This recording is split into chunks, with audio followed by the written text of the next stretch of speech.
From the very beginning, Star Wars fans were concerned about the Acolyte because, quite frankly, all the warning signs were there that this show was headed for a complete and total disaster. And Disney ignored those complaints. Star Wars, Lucasfilm ignored those complaints. And the mainstream media specifically went out of their way, just as they've done so often over the past decade, to carry water for Disney, the multi-billion-dollar corporation, and defend the Acolyte against actual Star Wars fans. Well, now here we are. And a couple weeks after the Acolyte had finished, it got canceled because it was a flop. It was a failure, both from an audience reaction standpoint and also a viewership standpoint. The biggest flop we've ever seen for Disney Star Wars. Yet that didn't stop the media from their mission to continue to pass the blame, not onto the creators themselves, the people who made this dog shit show, but instead onto the fans. A lot of it started with this first Rolling Stone article. Can the best of Star Wars survive the worst of its fans? And that was an all-out attack on a fan base, blaming fans who didn't like the Acolyte for the failures of the show. Well, now those attacks have only ramped up. Following the failed cancel culture attempt, the targeted campaign to get my channel, along with Geeks and Gamers and Nerdrotic, demonetized and potentially deplatformed from YouTube, that failed. The Acolyte fans out there, the Disney Star Wars YouTubers who helped promote this cancel campaign, they failed once again. But that has not stopped the attacks from the very same media that's had their side throughout the entire thing. We talked about this Forbes article the other day. Well, there's another article that's out there as well, and it's, of course, from the Mary Sue. The Star Wars fandom demands action from YouTube against racist and sexist fans. This is from Rachel Leishman. Now, this is the same person who has been after our channels for a very long time. This is a person who's very bitter, probably because we get so many views and there's so many people out there that agree with us in our takes about Disney or about, say, Doctor Who or Lord of the Rings, Rings of Power, whatever.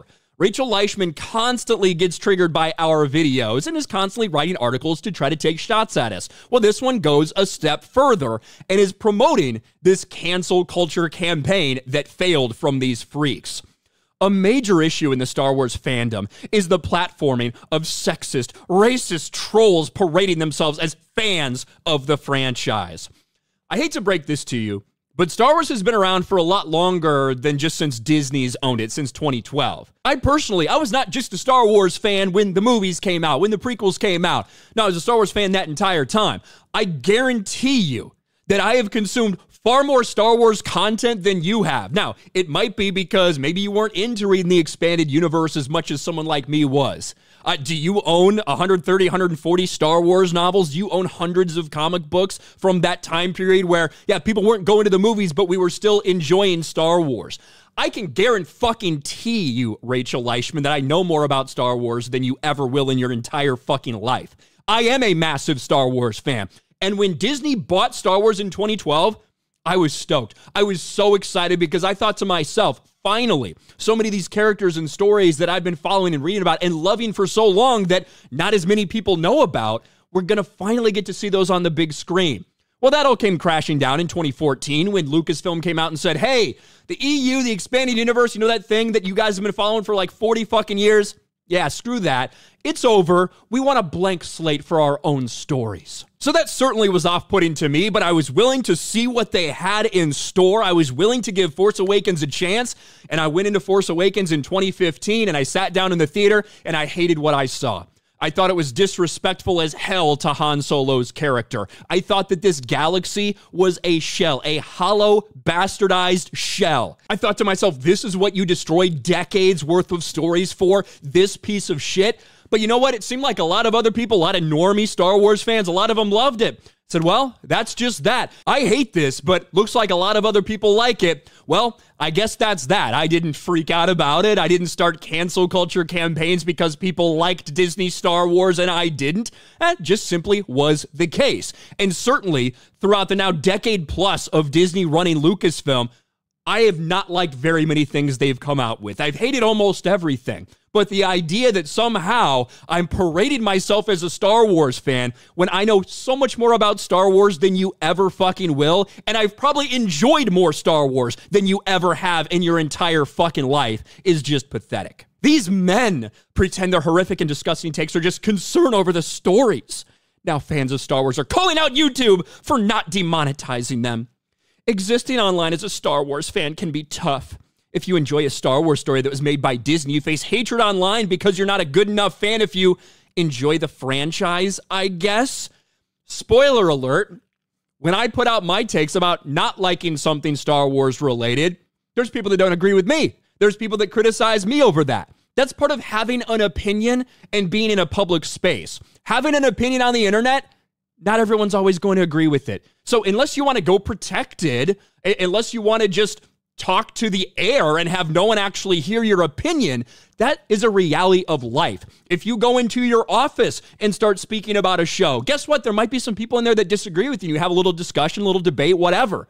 That is fucking life. Not everyone agrees with you. And the idea that your happiness is dependent on everyone else agreeing with you says a lot about you people. Now, people are fed up and pushing back against those feeding that hatred. YouTube personalities fostering this vitriol were called out all weekend long by fans. Nerdrotic, Ryan Kinel, RK Outpost, that's me, and Geeks and Gamers were all named in a move to deplatform those who use hate as a way to make money on YouTube. I'm glad you actually acknowledge this is trying to deplatform us. That's the end goal. That's what they want. It would not be enough if YouTube demonetized us. They would want us off the platform entirely. Thank you for saying that out loud. Rewriting Ripley posted a video that compared the rise of online hatred from people like Milo Yiannopoulos to how certain Star Wars YouTubers talk about the actors of the franchise and the story themselves. A handful of YouTubers have jeopardized the safety of our community and the creatives we love for far too long. The Star Wars fandom demands action. The Star Wars fandom demands action, huh? All the Star Wars fandom? Or just a couple of you freaks that are desperately trying to get the Acolyte renewed? The same fandom that came together, that pulled together. We can do it. We can let them know we want the Acolyte. You gathered about 70,000 signatures for a Star Wars show. A pathetic showing, a pathetic failure, but an indication of exactly where we are with this stuff. These people think they're a massive part of the fan base, and they're just not. The Acolyte was made for them. They showed up. Nobody else did because it was dog shit. That's why it got canceled. Team YouTube demonetized Nerdrotic, Ryan Kinel, and Geeks and Gamers. Hate should not be a career path. Other fans wrote out a detailed post on why many believe Nerdrotic, Kinel, and Geeks and Gamers should be demonetized. The post points out, while fans recognize that YouTube has to protect free speech, what these platforms are doing is not opinion-based. It's continued targeted harassment of marginalized creatives and fans of Star Wars. This is such a fucking joke. Because you don't agree with me, that's not your opinion. It's just hate. It's bigotry. It's racism. This is the same person who has consistently gone after people and attacked people, right? This is Rachel Leischman, who went after Gary, who said he doesn't know anything about Doctor Who. Gary knows more about Doctor Who than you could possibly ever understand. Of all the things to go after Gary for, that is the dumbest one possible. This is someone who is trying to draw attention to this in a desperate attempt to get more people's eyes on it, to get more people to deplatform us. Just like the petition didn't work for the Acolyte, this deplatforming, this demonetization campaign also did not work. It failed. Just like everything you people are involved in for some reason. The media is not going to stop with these attacks. I've been telling people this. Just because the handful of Disney Star Wars YouTubers that took part in this failed, just because YouTube replied and they failed in their attack, it does not mean this is over. They're going to keep going. And the media, their best friends, the ones that had their back through the Acolyte, that were proven wrong about the Acolyte time and time again, they're going to continue to promote this shit over and over and over again. And we'll be right here to call it out. What do you guys think about this? Let me know in the comments section below. Smash a like button, subscribe to the channel, ring the bell for notifications, share this video out there, and I'll talk to you later.